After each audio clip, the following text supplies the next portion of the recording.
হে everybody, কি অবস্থা সবার? আরেকটা সুহুর আউটিং নিয়ে চলে গেছি। এই দিন গিয়েছিলাম সিরাজ চুইগস্ততে।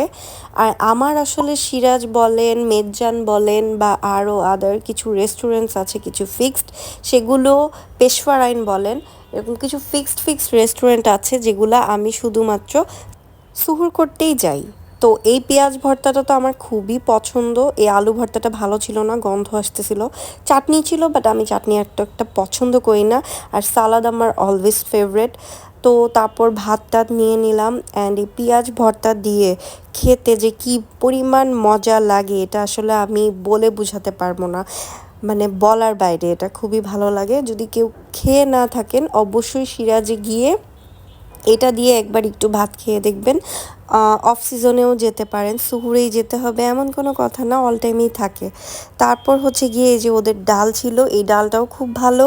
তারপর আমি মাংস নিয়ে নিলাম, আর আলু ভর্তাটা নিয়ে আমি অনেক ডিসঅ্যাপয়েন্টেড হয়ে গেছি। এটা মেবি পুরার আলু ভর্তা ছিল বা একটু গন্ধ গন্ধ লাগতেছিল, আমার কাছে ভালো, বাট এমনিতে ওদের খাবার কখনো এমন হয় না।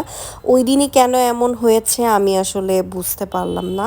তো যাই হোক, আর ওরা যখন ভাতের মধ্যে ঘি দিয়ে দেয়, ওটা খেতে যে পরিমাণ মজা লাগে, এই বাকি আলু ভর্তাটুকু আমি ফেলে দিয়েছি, আর সেটা আমি খাইনি।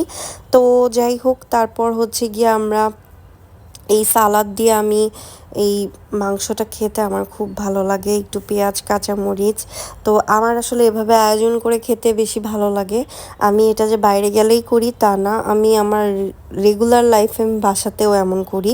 সো এটা আমার ছোটো থেকে একটা হ্যাবিট হয়ে গেছে। আসলে বাসায় দেখেছি চাচা, ফুপু, মা সবাইকে এরকম খেতে, তো দ্যাটস ওয়াই ছোটোর থেকে বাসা থেকে এটা হ্যাবিট। তো তারপর একটা বোরহানি নিয়ে নিলাম, অ্যান্ড আমার সুহুর শেষ। এখন আমার বাসায় চলে যাচ্ছি আমি।